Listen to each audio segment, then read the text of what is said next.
Por supuesto, muchísimas gracias siempre por su sintonía. Vamos a hacer una pausa porque es posible que muchos de ustedes estén ahí comentando qué pasó, cuáles son los resultados, quién se queda en la segunda ronda. ¿Habrá segunda ronda? Mucha gente fue a votar.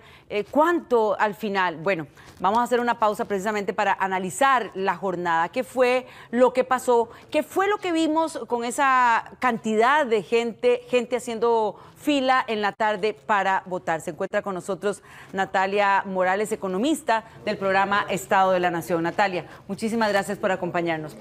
Decíamos y conversábamos antes que esa cantidad de gente que llegó a votar no llegó específicamente porque le preocupa la situación del país y quiere entonces manifestarse votando. No, fue un voto emocional. Bueno, habrá que esperar los resultados del tribunal para saber si efectivamente aumentó la participación electoral. Por el ambiente que se percibió durante el día, desde varias zonas del país, pareciera que sí, que al final la cantidad importante de indecisos que nos señalaron las encuestas en las últimas semanas y durante todo el proceso electoral pareciera que motivó a la gente igual a salir a votar. Es decir, que efectivamente muchos estaban indecisos, pero habían decidido ir a votar independiente. Entonces mucha gente al final pareciera que se terminó decidiendo a último momento. Habrá que esperar qué los motivó.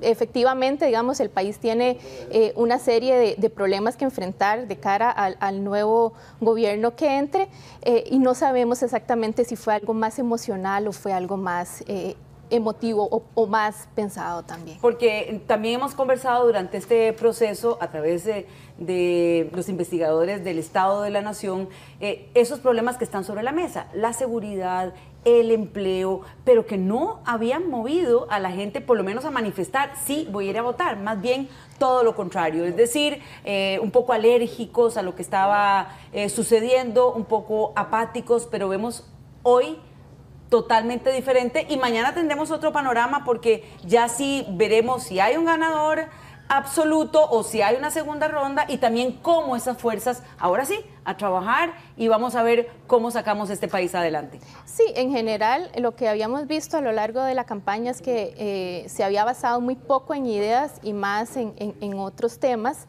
ajenos, digamos, a la problemática del país, pero es evidente que los costarricenses saben, viven esos problemas que tienen, viven el tema de la falta de empleo, de los ingresos, la inseguridad.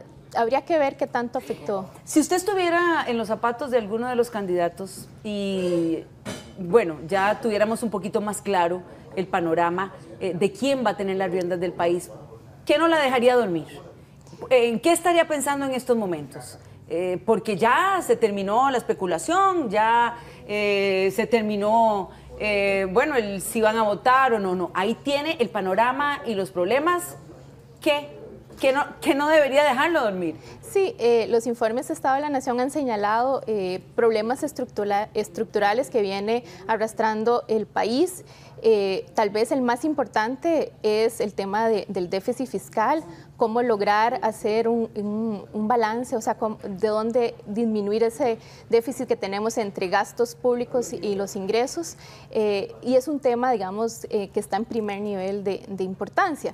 Que pero nadie quiere hablar de eso, nadie quiere comprometerse con eso, pero ahí lo tenemos. Y además lo arrastramos. Exacto. ¿Verdad? Y entonces hay una sensación de que como lo arrastramos, podemos vivir así, arrastrándolo. El tema es que ya estamos llegando a un límite donde si no lo enfrentamos en los próximos años, el ajuste o los problemas van a afectar directamente a las personas vía, por ejemplo, costo de la vida, vía tasas de inflación, vía gasto público, programas sociales. Entonces es un tema, inversión pública, es un tema que nos afecta a todos, aunque sea un tema complejo.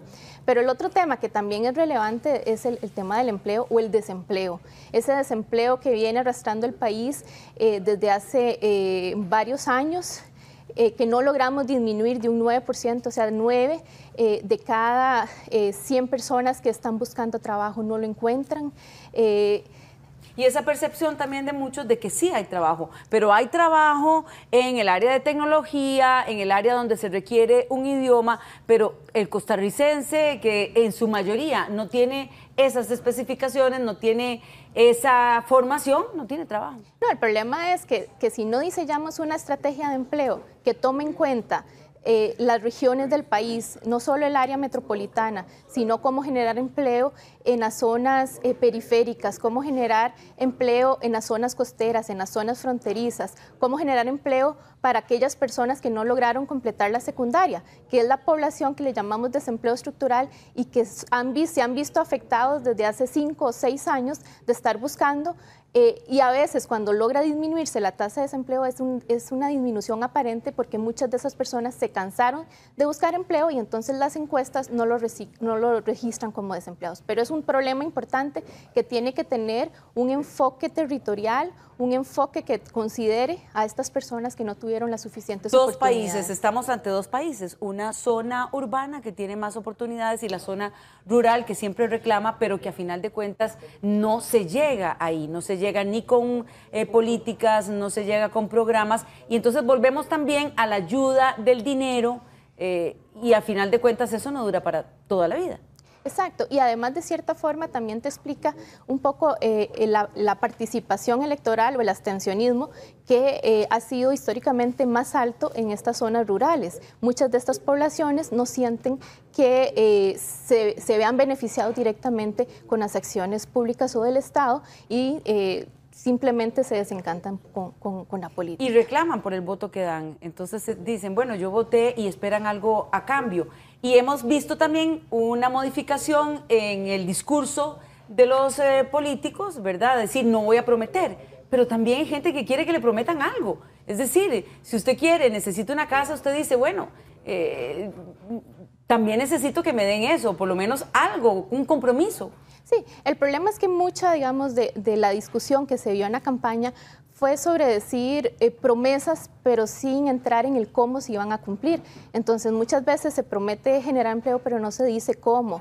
¿Cómo vas a incluir a estas personas que no tienen secundaria? ¿Cómo se va a formar esas personas? Exacto. ¿Qué sectores vas a incentivar? ¿En qué sectores vas a generar empleo? ¿En agricultura cómo? ¿En comercio cómo? ¿En construcción cómo? Aquí el tema es... ¿Cómo pueden terminar la secundaria? Exacto, pero ¿cómo? Con personas que ya son adultas, que ya superaron esa etapa escolar y que es más difícil que puedan volver al sistema educativo. Ya y ahí también muchas mujeres, y mujeres que además pierden el trabajo a una edad muy complicada y luego ya no lo encuentran. Exacto, y ese es otro enfoque muy importante, es un enfoque de empleo, no solo territorial, sino también para personas con baja calificación y para empleo femenino y para población joven. Son dos sectores, las mujeres y la población menor de 24 años son dos grupos de población que se han visto muy excluidos y cuyas tasas de desempleo casi que triplican o cuadruplican el promedio nacional. Y vamos a ver cuáles son los resultados de estas elecciones y cómo queda el abstencionismo en jóvenes, que siempre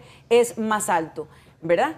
Bueno, muchísimas gracias, Natalia, y nosotros estaremos al tanto también de los resultados, por supuesto, y de saber entonces cómo se va a atacar directamente estos problemas.